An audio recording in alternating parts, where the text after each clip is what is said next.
খরস্রোতা যমুনা নদী তীরবর্তী এই সীমাহীন প্রান্তর, যেখানে নদীর সঙ্গে লড়াই করেই মানুষের প্রতিদিন শুরু হয়, আবার শেষও হয় এই নদীর উপর নির্ভর করেই। আসসালামু আলাইকুম চাচা, কি দুপুরে রান্না? আলু ভর্তা। ও আচ্ছা, আপনাকে তো ওইখানেই দেখলাম যে আলুর চলাইতেছেন। এটা আসলে কি কি জাতের আলু? এটা পুইরা আলু। ওই যে অনেকে এই যে ধারমুস আলু বলে, এটা কি ওই ধরনের কোন আলু? ধারমুস আলুর মতো না? এটা কি যে মাছ বা শুটকি এগুলো দিয়ে কি করা হয়? আচ্ছা আচ্ছা। এনে পরিবারে কি আপনি একাই, মানে একার জন্য রান্না করতেছেন নাকি দুইজন আছেন আর কি? আচ্ছা আচ্ছা। কাকা কোথায়? আচ্ছা, ভুট্টা। আসলে চরাঞ্চলগুলোতে কারেন্টের ব্যবস্থা না থাকায় প্রায় প্রত্যেক বাড়িতেই সোলারের অর্থাৎ সৌর বিদ্যুতের ব্যবস্থা করে রেখেছে তারা, তাদের নিত্য প্রয়োজনীয় একটু বাতি কিংবা একটু মোবাইলের চার্জ দেওয়ার জন্য, যতটুকু প্রয়োজন ততটুকুর জন্য।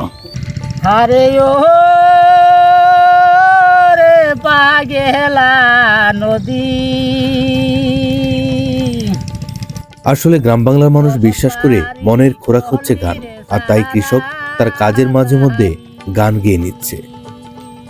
জিনিসপত্র অনেক আগেই বিলুপ্ত হয়ে গেছে, তবে এই দুর্গম চরাঞ্চলে এখনও সন্ধ্যা হলেই কুপিবাতির যে প্রচলন সেটি রয়েছে এখানে দারুণভাবে।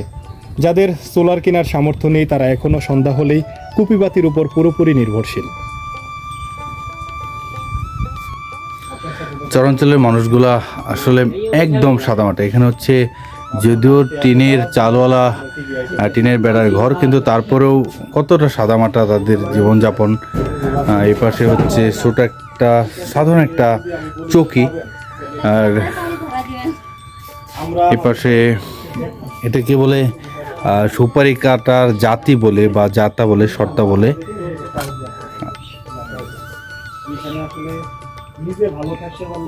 চরে ঘুরতে ঘুরতে আমরা লক্ষ্য করলাম এখানে এক গৃহিণী সুন্দর করে নকশি কাঁথা বুনছে। আমাদের জামালপুর জেলার জিআই পণ্য, আমাদের ঐতিহ্য এই নকশি কাঁথা, যা আশেপাশের গ্রামগুলো ছাপিয়ে এই সকল চরাঞ্চলগুলোতেও এক প্রচলন রয়েছে। জামালপুরের নকশি কাঁথা শত বছরের ঐতিহ্য। এই নকশি কাঁথা টিকে থাক বছরের পর বছর, এটাই আমরা চাইব। এই গৃহিণী খুব সুন্দর করে নকশি কাঁথায় সেলাই করেছে। আসলে এই দুর্গম চরাঞ্চলের নকশি কাঁথার এই সেলাই দেখে আমাদের ভালোই লাগলো। সিরাজনগর এমন একটা চর, এই চর আসলে কার, জামালপুর নাকি বগুড়ার, এই নিয়ে মতভেদ ছিল বহু বছর আগে থেকে। এই চরে অনেক বছর আগে আমরা লোকমুখে যেটি শুনেছি, এখানে প্রায় 700 থেকে 800 বাড়িঘর পুড়িয়ে দেওয়া হয়েছিল এই সীমানার বিরোধ নিয়ে। আমরা এমনও এক প্রত্যক্ষদর্শী চাচার সামনে আছি যিনি আসলে সেই পুরো ঘটনাটা জানে বা দেখেছে। চাচা, আসলে ঘটনাটা কি ঘটছিল ওই সময়? আমাদের খেয়ানকা যাত্রী নিয়ে যাত্রা শুরু করলো চর সিরাজনগরের উদ্দেশ্যে। 1787 সালে ভয়ঙ্কর ভূমিকম্পের ফলে ব্রহ্মপুত্র নদের গতিপথ পরিবর্তন হয়ে তৈরি হয় খরস্রোতা যমুনা নদী। এখন হেমন্তের শেষের দিকে, আর তাই নদী অনেকটাই শান্ত। দীর্ঘ যাত্রা শেষে আমরা পৌঁছে গেলাম সিরাজনগরের খেয়াঘাটে। নদী তীরবর্তী খেয়াঘাটগুলো কর্মচঞ্চল মানুষদের পদচারণায় নতুন প্রাণ খুঁজে পায়। কৃষক তার গবাদি পশুর জন্য নদীর এই পাড় থেকে ঘাস কেটে নিয়ে বোঝাই করে নদীর ওই পারে বাড়ির দিকে এগিয়ে যাচ্ছে। মানে মরিচের ডালের বদলে আপনি ভুট্টাই করতেছেন। এটা কি জাতের এই বীজ? এটা ভুট্টা তো অনেকগুলো জাতেরই আছে, এটা কি জাতের? তাই এরকম হলো কে? মরিচের ডাল একদম মরে মরে গেছে গা, বৃষ্টির কারণে ক্ষতি হয়েছে না? নদী তীরবর্তী মানুষরা তাদের কাজ নিয়ে ব্যস্ত, আর ঘাটের পাশেই তাদের আবাদি জায়গা জমি। নিজের মরিচের ক্ষেতের উৎপাদিত মরিচের বোঝা নিয়ে এগিয়ে যাচ্ছেন কৃষক ঘাটের দিকে। খোলা মাঠ পেয়ে কৃষকের হাত থেকে দৌড়ে পালানোর চেষ্টা করছে গরু।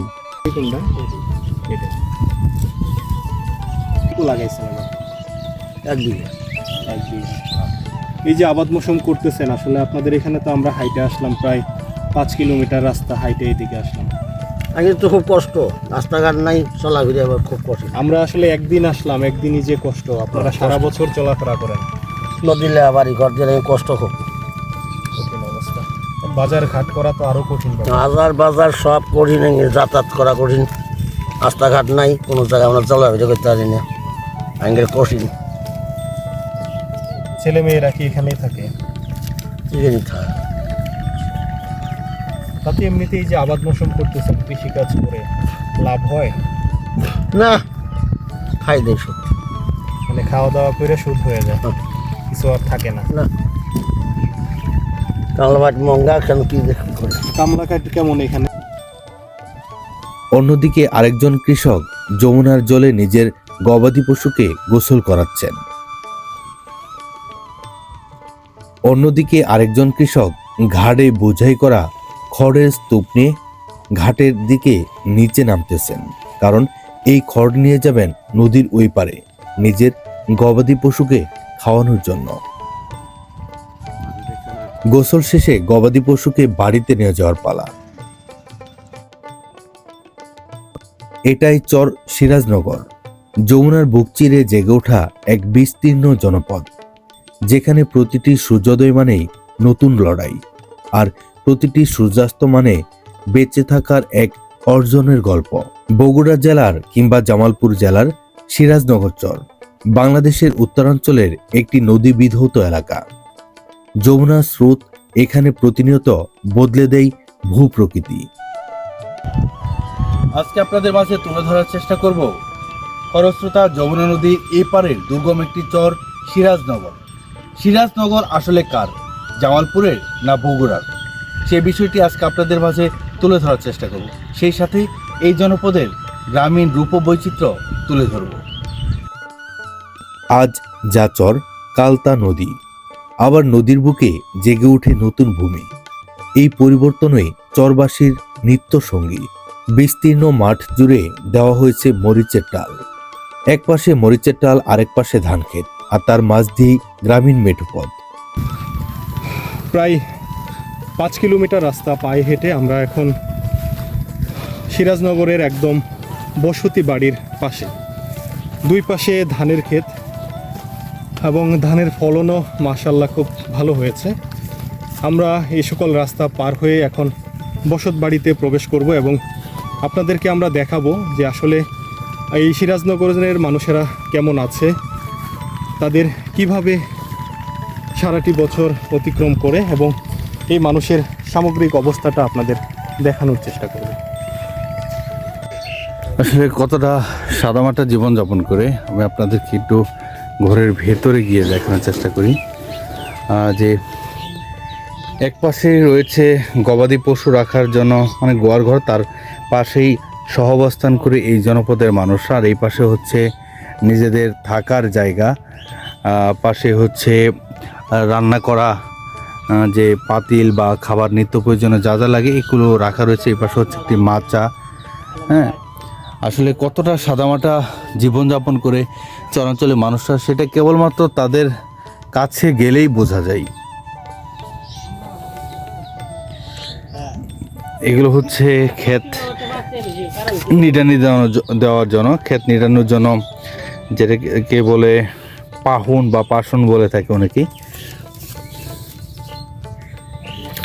আর গ্রাম বাংলার একটি জিনিস যেটা দেখা পাওয়া যায় না বলা চলে, সেটা হচ্ছে শিলপাটা।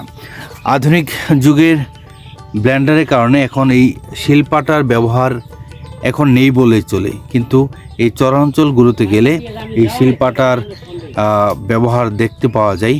আর ওইখানে মাচার নিচে রয়েছে খাঁচা, যেগুলো হচ্ছে গ্রাম বাংলার আরও একটি যেটা বিলীন হতে চলেছে। এই খাঁচার মধ্যে যে পালিত মুরগি, মুরগির বাচ্চা, হাঁস, কবুতর এগুলো রাখা হয়। মানুষ সব দিক থেকে বিভিন্ন অসুবিধার মধ্যে বসবাস করে থাকে।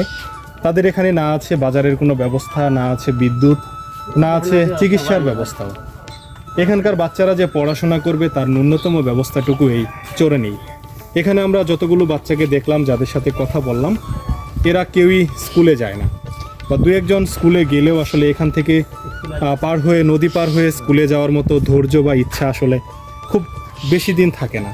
যার কারণে এই অঞ্চলের বেশিরভাগ বাচ্চাই আসলে পড়াশোনা বা শিক্ষার যে আলো সেটা থেকে বঞ্চিত। একদমই সাদামাটা গ্রামীণ বাড়ি। এ পাশেই হচ্ছে গরু রাখার আউরি ঘর, আর পাশেই শোলাগুলো স্তূপ করে রাখা। আউরি ঘরের উপর সুন্দর একটি সিমের গাছ। এই সকল চরগুলো থেকে যেহেতু বাজারঘাট করা অনেক বেশি কষ্টসাধ্য ব্যাপার, তার কারণে তারা বাড়ির চারপাশে যতটুকু জায়গা জমি আছে সেখানেই বিভিন্ন ফসল ফলিয়ে আসলে নিজেদের ন্যূনতম চাহিদাটুকু পূরণ করে।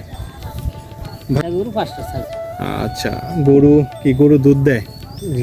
আচ্ছা, এখানে দুধের দাম কেমন এই চরে? 60 টাকা। আপনারা কি যে পাশে যে যমুনা নদী, যমুনাতে মাছ মারতে যান না? না, মাছ মারা যায় না, নদী এখন নদীতে আসলে মাছ কেমন আছে? মাছ নেই এখন মাছ যখন বন্যা হবে তখন মাছ আসে। তখন মাছ পাওয়া যায়। ওই যে ওইখানে দেখতেছি জাল রাখা। ওই জাল ওই যে যখন বন্যা হবে তখন দিয়ে। আচ্ছা আচ্ছা, ওখানে মাছ মারতে যায়। আরে ও রে পাগেলা নদী, বসত বাড়ি কহলি রে সাহারা সাহারি।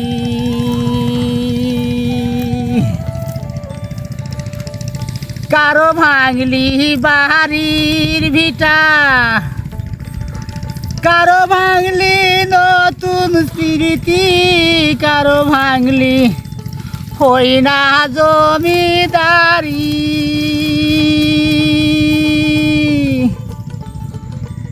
হারে ও রে পাগেলা নদী, বসত বাড়ি কহলি রে সাহারা সাহারি। কাজের পাশাপাশি কৃষক তার মন খুলে গান গেয়ে নিচ্ছে। গ্রামীণ মেঠোপথ ধরে এক যুবক 2 কাঁধে 2টি কাঁচা বাঁশ নিয়ে এগিয়ে চলছে। এখন প্রবেশ করছি এই জনপদের আরও একটি বাড়ির ভেতরে প্রবেশ করার জন্য। এই বাড়িটি প্রায় 3 মাস হলো নতুন করে নির্মাণ করা হয়েছে। এখানে আসলে কতটা সাদামাটা জীবনযাপন করে এই জনপদের সাধারণ মানুষরা, সেটা কেবলমাত্র চরাঞ্চলে আসলেই দেখা যাবে। এই চরাঞ্চলে নেই কোনো বিদ্যুতের ব্যবস্থা, নেই কোনো রাস্তাঘাটের ব্যবস্থা, সেই সাথে নেই কোনো সুচিকিৎসার ব্যবস্থা। এখানে আমরা ভেতর দিকে গেলে দেখতে পারবো যে এই পাশে রয়েছে গোয়াল ঘর, নিজের গবাদি পশু রাখার জায়গা, আর তার পাশেই সহাবস্থান, যেখানে হচ্ছে নিজেদের থাকার একটি জায়গা। এখানে যে কাকা, আপনারা এই চরে কেমন আছেন? আল্লাহ কোনো মতন বাইসে হয়েছে আসছে। আচ্ছা, আপনাদের এই চরে নদী ভাঙনের প্রবণতা কেমন? নদী ভাঙন তো খুব। তাই আপনি কি এমনি কৃষিকাজই করেন শুধু? খালি কৃষিকাজই করি। এমনি পাশে যেহেতু যমুনা নদী, মাছ ধরতে যান না? না, মাছ ধরতে আমরা যাই না। এমনি নিজের প্রয়োজনীয় যতটুকু প্রয়োজন এই জন্য যান না? নিজের প্রয়োজনের জন্য যাই, মানুষের ইয়ের জন্য। আপনাদের এই চরে এই সময় মানে কি ধরনের ফসল সবচেয়ে বেশি চাষ হয়? মরিচ, ধান, ভুট্টা, বাদাম কেমন হয়? বাদাম হয়? বাদামও হয়, পাট? পাটও হয়। আচ্ছা আচ্ছা। তারপরে আপনাদের এই চরে কোনো শিক্ষা প্রতিষ্ঠান আছে? শিক্ষা প্রতিষ্ঠান নাই। শিক্ষা প্রতিষ্ঠান নাই? না। কোনো চিকিৎসার জন্য কোনো চিকিৎসা সেবা? চিকিৎসা ইয়েও নাই, হাসপাতালও তার নাই। মানে যে কোনো একটা কিছু যদি আপনাদের এখানে হয়ে যায়, অসুস্থ হয়ে যায়, তাহলে এই খেয়া ঘাট থেকে তারপর এখান থেকে যেতে হয়। কারণ আপনাদের এখান থেকে তো ওই খেয়া ঘাট পর্যন্ত মিনিমাম 6 থেকে 7 কিলো পার হয়, 5 থেকে 7 কিলো মিনিমাম। তো এতটুকু আপনাদের হেঁটে যেতে হয়? হেঁটে যেতে হয়, নৌকাতে যেতে হয়। যায় আঙ্গেরে চিকিৎসা করে নাগে, এক হইলে জামালপুর যাওয়া নাগে, না এতে উম্মরে যায় ছোট ডাক্তারের কাছে চিকিৎসা হওয়া নাগে। এই তো আঙ্গের সমস্যা। চরাঞ্চলের প্রায় প্রত্যেকটি বাড়িতে গেলেই দেখা মিলবে বাড়ির সামনে কিংবা পাশে গবাদি পশু বাঁধা রয়েছে। কারণ এই জনপদের মানুষদের প্রধান পেশা হচ্ছে কৃষিকাজ, তার পাশাপাশি গবাদি পশু পালন, মৎস্য শিকার ইত্যাদির উপর তারা নির্ভরশীল। আর তার পাশেই একটি সালাদে বানানো, যেটা হচ্ছে শৈশবের কথা মনে পড়ে যায়। এটা হচ্ছে দোলনার মতো, শিশুরা এখানে খেলাধুলার জন্য এটা বানিয়েছে। তুমি কোন ক্লাসে পড়ো? Class 2 class 2। কোন স্কুলে? তোমার স্কুলের নাম কি? স্কুলের নাম কি বলতে পারবা? কাঠমেঘরা কিন্ডারগার্টেন। আচ্ছা আচ্ছা। এখানে গোয়াল ঘরের মতো, এখানে গবাদি পশু রাখার একটি জায়গা। তার পাশে রয়েছে এখানে ব্যতিক্রমে লাউ, যেটাকে বলে মিষ্টি লাউ। এখানে হচ্ছে মিষ্টি লাউয়ের গাছ রয়েছে, ফুল চলে আসছে অলরেডি। হয়তো বা কিছুদিনের মধ্যে মিষ্টি লাউ ধরা শুরু করবে। চরের প্রায় প্রত্যেকটি বাড়ির পাশেই কলার গাছ লাগানো, বাড়ির পাশ দিয়ে। আসলে এই কলার গাছ কয়েকটি কাজে লাগে। মেনলি হচ্ছে যদি বন্যার পানি বেশি হয়ে যায়, তখন এইগুলোতে ভেলা বা ভুড়া বানিয়ে গবাদি পশু পারাপার এবং নিজেরা পারাপার করে।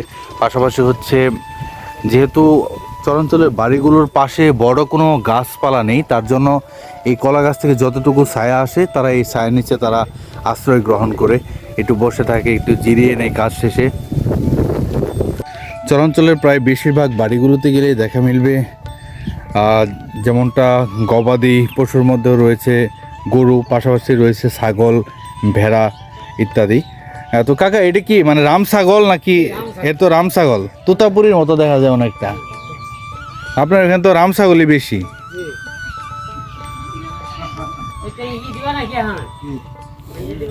কয়টা ছাগল আপনার? ছাগলে যে 5টা, তো একটা যে বেরি ধরছে। আচ্ছা আচ্ছা। তো শীতের মধ্যে প্রচুর ঠান্ডা সমস্যা হয় কিন্তু ছাগলের।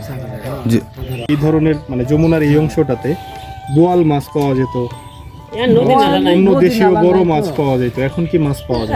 এখন পাওয়া যায় না, শেষ সময়। কিন্তু আমরা আস্তে আস্তে দেখলাম যে এখনো ইলিশ ধরতেছে। বাজার করে ধরে নদীর ভিতরে ইলিশ কেমন পাওয়া যায়? ইলিশ তেমন পাওয়া যায় না, এবার ইলিশ খুব কম। খুব কম। ইলিশের দাম কেমন? দাম ভালোই, 1800। কিন্তু যমুনার ইলিশ অঞ্চলের প্রায় বেশিরভাগ বাড়িগুলোতে গেলে দেখা মিলবে ফান্তি জালের। কাকা, মাছ ধরতে যান, কি ধরনের মাছ পাওয়া যায় সবচেয়ে বেশি? নানান ধরনের মাছ, খালি রাখা মাছ। মানে হ্যাঁ, কি ধরনের মাছ পাওয়া যায়? পুঁটি, শাড়ি, চেলা, নদী নালা নাই, নানান ধরনের মাছ বাজে। দারুণ একটি জিনিস চোখে পড়লো। এটি আপনারা চিনতেছেন কিনা আমি জানি না। এটি হচ্ছে লাউয়ের বশ। লাউকে বড় করা হয়েছে এখান থেকে বিচি সংগ্রহের জন্য বা বীজ সংগ্রহের জন্য। এই লাউটি প্রায় শুকে গেছে। ভাই, শুকানো শেষ না এটা? আচ্ছা, এটা পারবেন কতদিন পরে? আচ্ছা, এই লাউটি পুরোপুরি বীজ সংগ্রহের উপযুক্ত হয়েছে। এই লাউটি পাড়ার পর এখান থেকে বীজগুলো সংগ্রহ করে আবারও নতুন চারা দেওয়া হবে। একসময় গ্রাম অঞ্চলে এই ধরনের জিনিস প্রায় প্রতিটি বাড়িতেই লক্ষ্য করা যেত, কিন্তু আমি নিজে অনেক দিন পরে এই জিনিসটি দেখলাম, দেখে আমার অত্যন্ত ভালো লাগলো। সিরাজনগরের এই জনপদের মানুষদের বাড়িঘর একদম সাদামাটা, আর বাড়ির পাশেই, প্রত্যেকটি বাড়ির পাশেই কলার গাছ দেখা যায়। কারণ এটি এই জনপদের মানুষের ছায়া দিয়ে থাকে এবং কি কলা অর্থাৎ পুষ্টিকর একটি ফল কলা এটি দিয়ে থাকে। আমরা বাড়ির থেকে পেছনের দিকে আমরা যদি এগিয়ে যাই, আমরা দেখতে পারবো সবুজে বিস্তীর্ণ বিশাল আকৃতির এক আবাদি ফসলের মাঠ। এখানে ধান, তারপর হচ্ছে ভুট্টা, পাট, কালাই, মরিচ, এখানে হচ্ছে পেঁয়াজের ক্ষেত, পাশাপাশি হচ্ছে ডাঙা, মানে বিভিন্ন ধরনের ফসল তারা উৎপাদন করে থাকে এই জনপদের ফসলি জমি থেকে। সিরাজনগরের দুটি পাট, এই পাশে পাটটা হচ্ছে, এটা হচ্ছে বগুড়ার মধ্যে পড়েছে, আর এই পাশটা হচ্ছে জামালপুরের মধ্যে। এই বগুড়া এবং জামালপুর এই দুই জেলার মধ্যেই চলছে প্রায় আজ থেকে 30-40 বছর আগে থেকে একটা জমি জমা নিয়ে একটা দ্বন্দ্ব চলছে। কিন্তু ওই পাশে যে বাড়িগুলো দেখা যাচ্ছে, ওখানে প্রায় 600 থেকে 700 পরিবারের বসতি, ওইটা হচ্ছে সিরাজনগর। মাঠ থেকে কেটে আনা সবুজ ঘাস খেয়ে ক্ষুধা নিবারণ করে নিচ্ছে ছাগল।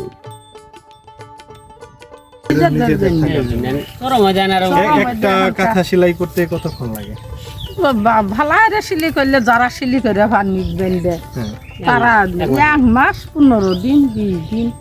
হাতে এটা কি চাচি? এলে আলু মানে এটা কি আলু, মানে কি জাতের আলু এটা? এড়ে আমরা যে আগে দেখতাম হ্যাঁ? আপনার চাচি, আগে যে দেখতাম নকশি কাঁথার মধ্যে বিভিন্ন ধরনের মানে ওই যে জাতি যেটা শর্তা, তারপর বিভিন্ন কিছুর ছবি ফুটায় ওঠা হইতো, ইলিশ মাছের ছবি ইলিশ এরকম। মাছ। এখন কি এগুলা নকশি কাঁথায় ফুটানো হয় না? ও বাবা এখনকার মানুষ সিলি করে না, আগে সিলাই মানুষ করে না। সিলি করছে। না, যেমন এই কাঁথাটা, এটা তো মানে একদম সোজাসুজি ভাবে শুধু হ্যাঁ। সুতারিয়া। আগে বিভিন্ন কারুকাজ করতো, এটা সেটা আর্ট নকশা করতো, করছে। নকশা করতো। এখন এটা করা হয় না, এখন কম কম করে। এখন কম কম করা হয়। আসলে চোরে তো আসলে ওইভাবে সময়ও নাই যে কাঁথা সেলাই করবে, কারণ নারী পুরুষ সবাই তো আসলে সমান তালে কাজ করে ঘরে বাইরে। হ্যাঁ ভাই তাহলে কত বছর থেকে এই চরে আছেন? আছি 5 বছর। 5 বছর। এখানে যে আপনাদের বিদ্যুতের কোনো ব্যবস্থা নাই, বিদ্যুৎ ব্যবস্থা তো আপনারা আসলে সন্ধ্যা হলে তখন কিভাবে আলো জ্বালান করে? এই ডিজেল জ্বলা, ডিজেল মানে এখন কি কুপিবাতি আছে হ্যাঁ, কুপিবাতি আপনাদের আছে। এখানে? হারিকেন কুপিবাতি এগুলো? আচ্ছা, তো এখানে তো বাজার ঘাটও নাই, নাই। তাহলে কিভাবে আসলে এই চরে চলাফেরা করতেছেন? এই যে দুপুরে যাই, দুপুরে যায় সন্ধ্যারও দিয়ে আসি হরি। তার মানে এইভাবে মানে দূরে বাজার করতে যেতে হয়, কষ্ট। আবার আসতে হয়। অনেক কষ্ট। সিরাজনগর এমন একটা চর, এই চর আসলে কার, জামালপুর নাকি বগুড়ার, এই নিয়ে মতভেদ ছিল বহু বছর আগে থেকে। এই চরে অনেক বছর আগে আমরা লোকমুখে যেটি শুনেছি, এখানে প্রায় 700 থেকে 800 বাড়িঘর পুড়িয়ে দেওয়া হয়েছিল এই সীমানার বিরোধ নিয়ে। আমরা এমনও এক প্রত্যক্ষদর্শী চাচার সামনে আছি, যিনি আসলে সেই পুরো ঘটনাটা জানে বা দেখেছে। চাচা, আসলে ঘটনাটা কি ঘটছিল ওই সময়? এই এই যে জঙ্গল চর নিয়ে কাইজা গন্ডল, কাইজা গন্ডগোল, সীমা ঠেলে সারা জামালপুর মানে ওইখান থেকে আইসে জামালপুরে জামাল দল করে। আচ্ছা, কিন্তু তারা বলতো এটা বগুড়ার। বগুড়া, ওরা কয় বগুড়া, আমরা কয় জামালপুর। এটা নিয়ে একটা মারামারি পরে আসলে এটা কি বাড়ি ঘর পুরাই দিছিল না? পুরা আছে, মানে আপনারাও পুরাইছেন, ওনারাও পুরাই- আচ্ছা, আচ্ছা, এই জমিটা আসলে ম্যাপে কার? মেবে জামালপুর, ম্যাপে জামালপুরের। মেবে থানা বাউন্ডারি জামালপুর। আসলে তো যমুনার একদম প্রত্যন্ত চরের মধ্যে চর এখানে ভাঙিয়ে যাতে boundary ওরা টা দল বিনিছে। ভাগা বিভিন্ন সময় ভাঙে গেছে, হ্যাঁ। এখানে আসলে এটা বোঝাটা অনেক কঠিন ব্যাপার। তারপরে আসলে আপনারা মিল হইলেন কিভাবে এই দুইটা পক্ষ? ওরা ছাড়ে দিছে, ওরা সাইরে হ্যাঁ দিছে, ছাড়ে দিছে। সাইরে দিছে, এরপর থেকে তো আর কোনো ঝামেলা না, না। ওই গ্রামতে এটা জামালপুর, ওই পড়তে এটা জামালপুর, এটা সব জামালপুর। আচ্ছা, তো এটার পিছনের এলাকাটা কি চর দলিকা? জলদুলিয়া, ওরা বগুড়া। ওইটা বগুড়ার মধ্যে, কিন্তু সাড়ে সামনে সব এলে সিরানগর, সব বছর সিরানগর, সব সিরাজনগরের। কাটমা শহরে। আচ্ছা, আপনার বয়স তখন কেমন ছিল? পুরাপুরি জি, না, ও তোর বয়স তো বুঝে আমরা। তো আপনি তো পুরো জিনিসটাই আপনার মনে আছে যে হ্যাঁ। কিভাবে কি পুরাপুরি একটা বহু বিশাল গন্ডগোল হয়েছিল এই বিশাল এলাকায়। এসব নদী ভেঙে গেলে ওরা উনিরা দল নিয়েছিল, পোড়াপুরি করার পর দল ছাড়িয়ে দিচ্ছে, তারা ছাড়িয়ে দিচ্ছে যায় নাকি জামালপুর, জামালপুর দল। সিরাজনগরের পথে হাঁটতে হাঁটতে দেখা পেলাম এখানে একটি মরিচ খেতে অনেকজন কৃষক একত্রে মরিচ ওঠাচ্ছে। আমরা তাদের কাছে যাব এবং তাদের সাথে একটু কথা বলার চেষ্টা করব। কাকা, আসসালামু আলাইকুম। কাকা, কেমন আছেন? এই যে লাইন করে এগুলা কি লাগাইতেছেন? ভুট্টা লাগাইতেছি। ভুট্টা, তো কি জাতের ভুট্টা? এই যে এটি এক জাত ভুট্টা, এটা গোয়ার। এইখানে আপনাদের এই চরে ভুট্টা কেমন হয় আসলে? ভুট্টা খুব ভালো হয়। ভালো ভুট্টা হয়। এই যে দেখতেছি চারদিকে একদম ধুধু ফসলি জমি, তো আপনারা এখান থেকে আসলে চলাফেরাটা কিভাবে করেন? চলাফেরাটা এলা কঠিন, কঠিন। আপনাদের এখানে কি কারেন্ট আছে এই চরে? কারণ নেই, আসলে যখন সন্ধ্যা হয় তখন আসলে অন্ধকার। অন্ধকার, জি। তখন ঘরে আলো জ্বলে কিভাবে? ঘরে আলো ওই কেরাসিন জুড়ি আলো জ্বলার লাগে। আচ্ছা, কাজ করতেছেন কি আপনারা দুইজনে মিলেই, হ্যাঁ, দুজনে মিলে স্বামী স্ত্রী? পরিবারে আর কে কে আছে? পরিবার আরো আছে, সে তারা ওখানে আছে। ওপারে থাকে। লাফাতে সারা বছর কি এপারেই থাকেন? এবারই থাকি এখন। বর্ষার সময়টা ওই পারে যান? বর্ষার সময় যাই না, মাটি সাইডে। বাড়ি উঁচা করে নিছেন, এখানেই থাকেন। তাতে আসলে কেমন আছেন এই দুর্গম চরের মধ্যে? বর্ষাকালে যখন কষ্টই হয়, তার বাদে এখন যেমন একটু সুবিধা, তার নদী পার হয়। নদী পার হতে হয়। আমরা আসলাম চ্যানেল। ভাইজান, তাহলে এখানে কি লাগাইছিলেন আপনি? এখানে মরিচ লাগাছিলাম। মরিচ। মরিচ গাছগুলো তো দেখি মরে গেছে। হ্যাঁ, মরে গেছে। মরে যাওয়ার কারণ কি? এটা গোড়া বসখানে ধরে মরা গেছে। আচ্ছা আচ্ছা। এর পাশাপাশি আর কি কি লাগাইছেন এবছর? এখানে এই মরিচ লাগাছি। আর অন্য অন্য জায়গায় কি ধরনের আবাদ করছেন এবার? অন্য জায়গায় মরিচ টরিচি আবাদ করছি। আর ধান জমিদার কিছু পারি, শুধু মরিচ। গরিব মানুষ না আমরা। তাতে আসলে এই চরে সিরাজনগরে আপনারা কেমন আছেন? বর্তমানে নদী নালা খালি ইসর ভাঙ্গে উসর ভাঙ্গে এই বর্তাই নিজের সহায় সম্পদ ভাঙ্গিয়া এলে হয়তো আদিবাসী করি। তাতে এ পর্যন্ত বাড়ি ভাঙছেন কতবার? এখন তো আমি বাড়ি ভাঙছি আমার বয়সে এখানে 1টা 2টা 3টা 4টে 4 ভাঙা দিছে এখন পর্যন্ত। কৃষি প্রধান এইসব চরাঞ্চলে অন্য অন্য ফসলের পাশাপাশি ব্যাপক হারে মরিচের আবাদ হয়। যমুনার পলিজমা উর্বর এ সকল জমিতে কৃষক এক চাচা মরিচের আবাদ করেছে। আমরা তার সাথে একটু কথা বলবো। চাচা, আপনি কতটুকু জমিতে লাগাইছেন এবার? আমি লাগাইছি 70%। আচ্ছা, এই মরিচগুলো আপনি যে দামে এখন বিক্রি করতেছেন তাতে কি মনে হচ্ছে, দামটা ভালো? দামটা মোটামুটি ভালো হয়। কাল বলে গেছে 120 টাকা গেছে, তাই না আজকে দাম করে 80 টাকা। আচ্ছা, তার মানে এটা তো কাঁচা বাজার। হ্যাঁ, কাঁচা বাজার। দাম ওঠানামা করে। তাতে হচ্ছে আপনি এই যে আবাদ মৌসুম করছেন এর পাশাপাশি কি কি আবাদ করেন এখানে? এখানে মনে হয় আলাদা ধান আবাদ করি, ওই আপনার মাসকালাই, মুগকালাই। তো এখান থেকে এই যে এই মরিচগুলো আসলে কিভাবে আপনারা পাকা রাস্তা পর্যন্ত নিয়ে যাবেন? এখন নিয়ে যাবো মনে হয় ঘোড়া গাড়ি দিয়ে নিয়ে যায়, নৌকা তোলা নেব, নৌকা দেওয়ার ওই পাশে পার করা নেব, করার পরে ওই পাশে আবার ওড়ো ইসকে আসবো। ঘাড়তে নৌকা তোলাও নেব, আবার ঘাড়ত করে নামানো নেই। আচ্ছা, এখান থেকে পরিবহন করবেন, এই খরচগুলা কে দিবে? এই খরচগুলো আমার দেন, আপনার দিতে হবে সব আমার। কিন্তু যদি এমন হতো আপনার পরিবহনটা আরেকটু সহজ, তাহলে তো আপনি আরেকটু মানে ভালো দাম পাইতেন। ভালো দাম পাইতাম, আপনার লাভটাও বেশি হতো। লাভও বেশি হতো, আর আমার মনে হয় বস্তাও টানা লাগতো না। তাতে হচ্ছে এই যে আবাদ মৌসুম করতেছেন কৃষিকাজ করে আসলে আপনারা কেমন আছেন এই চরে? কৃষি কাজ করে এই চরত আমার ইন আছে, ইনগ্রস্ত মধ্যে আছি। এবার ফসল তুললে মানে আবাদ মৌসুম করে আসলে আপনি লসে আছেন? লসে আছি, 1 বিঘা জমি মরিচের চাল ভেঙেও দিছি। আচ্ছা, তারপরেও আবাদ মৌসুম করতেছেন, আসলে কি চিন্তা করেন? চিন্তা ভাবনা মনে করতেছি, মনে হয় আল্লাহ দেখি কি করে শেষ সিজনটা তুলি, কেবল তোলা শুরু করি। মানে বারবার লস খাওয়ার পরেও আপনি হচ্ছে যে আগামীতে ভালো হবে এই চিন্তা করে আপনি বারবার চাষ করতেছেন। হ্যাঁ, আগামী বছর যদি আল্লাহ দেয়। দুই পাশে বিভিন্ন ধরনের ফসলি জমি, কোনো কৃষক আবাদ করেছে ধান, কেউ আবার। চরের প্রকৃতি যেন অন্য পৃথিবীর। বাতাসে দুলতে থাকা সোনালী ফসলের ক্ষেত, দূরের গরুর পাল আর নদীর কুলকুল শব্দ, সব মিলিয়ে চরের সকালটা হয় অপূর্ব। শীতে এখানে আসে অতিথি পাখি, আর বর্ষায় পুরো চরে রূপ বদলে যায়। ধন্যবাদ সকলকে পাশে থাকার জন্য। আবার দেখা হবে নতুন কোনো প্রামাণ্য চিত্রে।